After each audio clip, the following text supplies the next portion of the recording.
ازيكم عاملين ايه؟ يا رب تكونوا بخير. معاكم هند احمد على قناه حياتك احلى من محمد. النهارده انا هعمل لكم مشروب انا جربته وعايزه اقول لكم فرق معايا جدا جدا جدا. المشروب ده يا جماعه يستحب يتشرب قبل النوم. عايزه اقول لكم فوائده كتير جدا.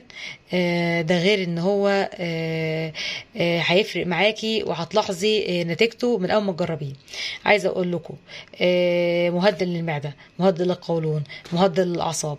فعلا فعلا فعلا نتيجته حبان من اول لما تشربيه. عايزه اقول لكم جميل جدا جدا جدا. مكونات المشروب: شاي اخضر، ويستحب يكون شاي اخضر بالنعناع، بردقوش، حلبة، معلقه صغيره مرمريه، معلقه صغيره حبه البركه، 2 عود نعناع فريش، لو مش متواجد يبقى نعناع مجفف، معلقه صغيره نعناع مجفف، 2 قرنفل. كل المكونات اللي انا قلتها يا جماعه اساسي في الوصفه، كلها اساسي في الوصفه. نعيد المقادير تاني: شاي اخضر بالنعناع، بردقوش، حلبة، معلقه صغيره ممريه، معلقه صغيره حبه البركه، 2 عود نعناع فريش، لو مش متواجد يبقى معلقه صغيره نعناع مجفف، 2 قرنفل. كده مقاديرك قدامك، يلا بينا نبدا في الوصفه. يلا.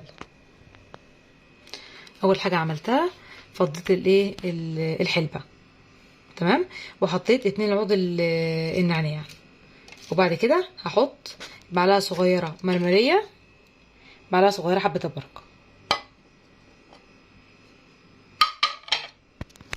حطيت معلقه صغيره مرمريه، معلقه صغيره حبه البركه، و2 قرنفل. هحط بقى الشاي الاخضر والبردقوش، دول انا مش هفضيهم الباقي بتاعهم، هحطهم زي ما هم وهربطهم في بعض. حطيت الشاي الاخضر والبردقوش، تمام، وربطهم في بعض كده زي ما انتم شايفين.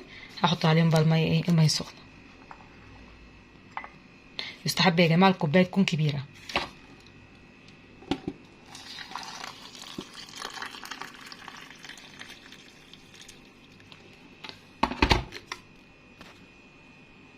هغطي بقى المشروب واسيبه لمده 5 دقايق عشان استفيد بكل الفوائد بتاعته. اغطي كده واسيبه 5 دقايق. ورجعنا لكم. عدى 5 دقايق، انا شلت من عليه الغطا. دلوقتي المشروب جاهز للشرب.